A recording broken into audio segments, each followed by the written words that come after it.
In today's video, I have an opportunity to show something in a way that I don't normally have. The Sphinx in Egypt, we can see, we can measure, we can look at, and there are certain facts about it that are undeniable. I have found a Sphinx in Antarctica. It's in high resolution. It is partially buried by the snow, but the head and the forelimbs are visible. I'm going to be able, using Google Earth, the web-based version, and Google Earth Pro, the standalone version, show these two locations side by side with measurements so that you can see for yourself in high resolution that not only are both of these locations literally identical, there is a force unknown protecting the one in Antarctica. Now, let's just deal with the facts real quick. The Great Sphinx spent most of its life in Egypt buried in the sand. 241 feet long, 63 feet wide. That measurement is at the haunches at the rear, not at the front, and that's kind of important, and 66.5 feet high. Now, unfortunately, neither image do we have in 3D, so we will not be able to measure height, but we will be able to measure the size of the head. We'll be able to measure the length. We'll be able to measure the length of each of the forelimbs and the width at the forelimbs. And when you see the image, I don't know how anyone at this point looking at it next to the actual Sphinx will be able to say, no, that's pareidolia or apophenia or whatever else. Also, there has been measurements taken, and there are empty chambers of unknown disposition, I guess, below the Sphinx and inside the Sphinx.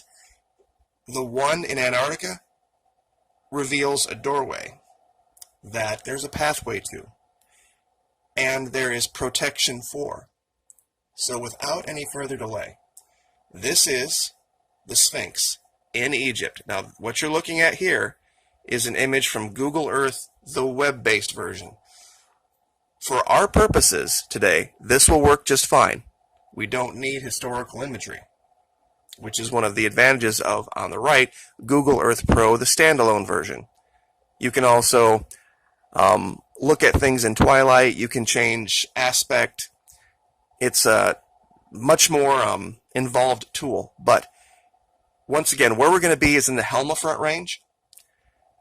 If the Antarctic Peninsula is 12 o'clock, this is going to be kind of like 2 o'clock.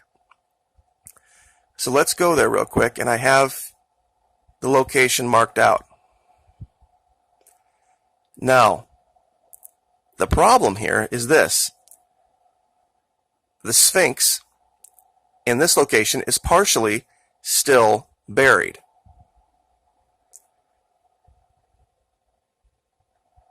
And unless you look at this exactly the right way, you will never see it. What brought me to this region, and let me max this out real quick, was this artificial looking wall. Now, here on the right, we see a normal rock ridge. On the left, we see another rock ridge, but then this weird line. So I zoomed in closer, and then I saw this strange, I don't know what it was, just stand of rocks, and then this path. And lo and behold, look what it led to.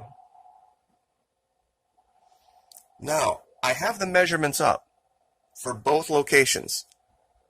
The front right paw, for lack of a better term, I guess, on this particular structure, and I'll zoom in a little closer, is about 24.13 meters long.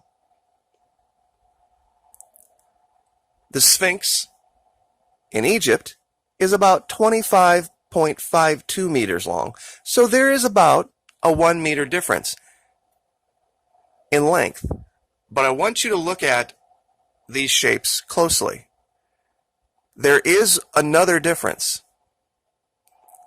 It has to do with the headdress. The Sphinx in Egypt seems to have a pentagonal headdress. The one, and I have to zoom out to show this, in Antarctica, and I'll go ahead and max this out. Let me clear this.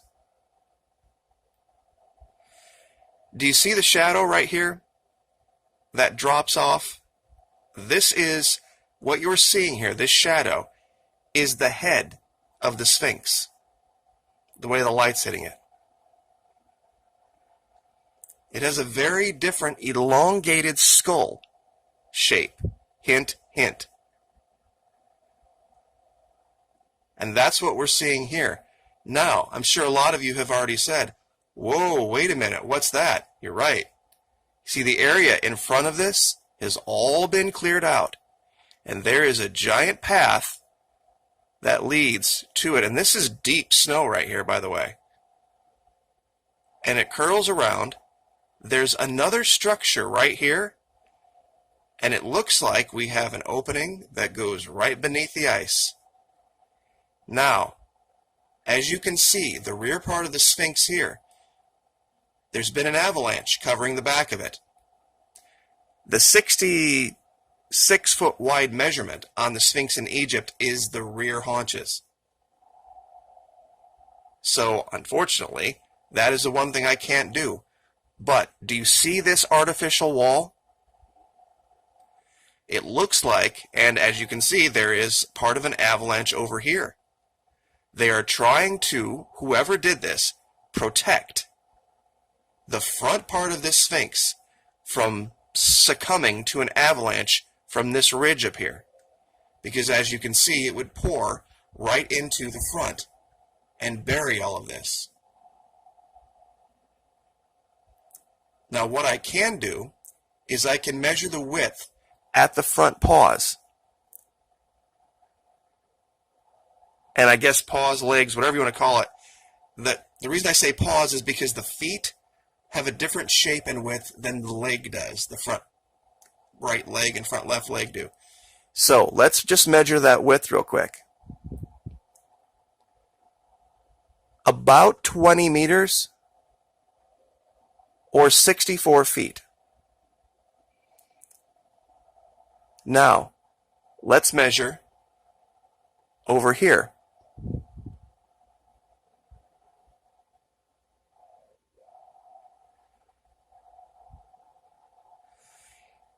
Here it's about 15.34 meters or 50 feet. So the width is a little bit wider here, but we might be seeing some extra snow. So we might not be seeing the exact width. So there could be a little bit of play there. Let me clear that out and clear this out. There's about a 1.5 meter difference in the length of the front legs. And I'll go ahead and measure that real quick. The Antarctica. Now remember, the leg goes all the way back to the rear of the head. Antarctica, 80.72 feet. And as you can see here, you see where the leg ends? Way back here. Sorry about this. Let me start over. Here we go.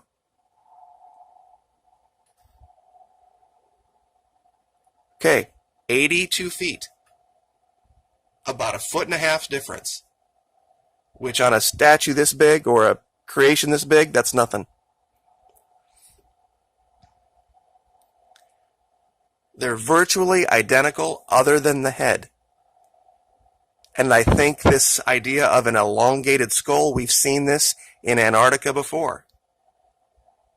These ancients that had, for some reason, much larger, longer, pointed heads. And we see this on the Sphinx. Now, it's very hard to show this with the camera, but I'm going to try to zoom in and show this. There are tiny, I guess what you would call ventilation holes in this headdress, meaning that it's not solid. And that's what all these little white dots are. So this is a very intricate structure right here. And very close to it, right here, as we can see, also buried, is some type of a pyramid structure. Now, I will, of course, give you this location for yourself. and you can measure it for yourself. And look at it and, tilt the camera around and check historical imagery. This avalanche was unfortunate because there's really no other image that shows the whole thing, at least not that they're revealing. But the fact that we have a path to it, a path to a doorway underneath it, the head is virtually identical. You know what? Let me go ahead and do that real quick. I'll just go ahead and measure the head and measure the one on the Sphinx, and then you can make your own judgment. Now, this is kind of a hard measurement to take. Front to back here, it looks like about 43 feet, 42.69 feet, or in meters, about 13 meters. Let's start new over here. Now, this is a different shaped head.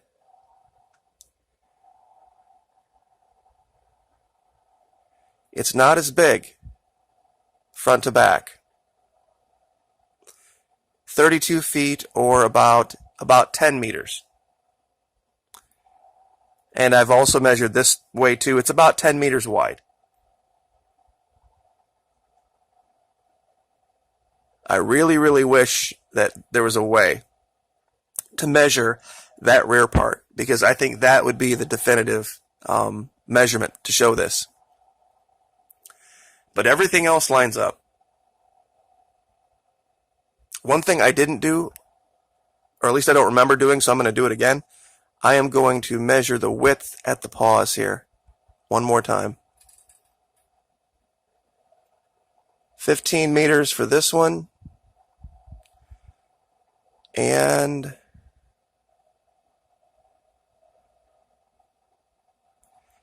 that's right, this one was a little bigger, about 18.9 meters.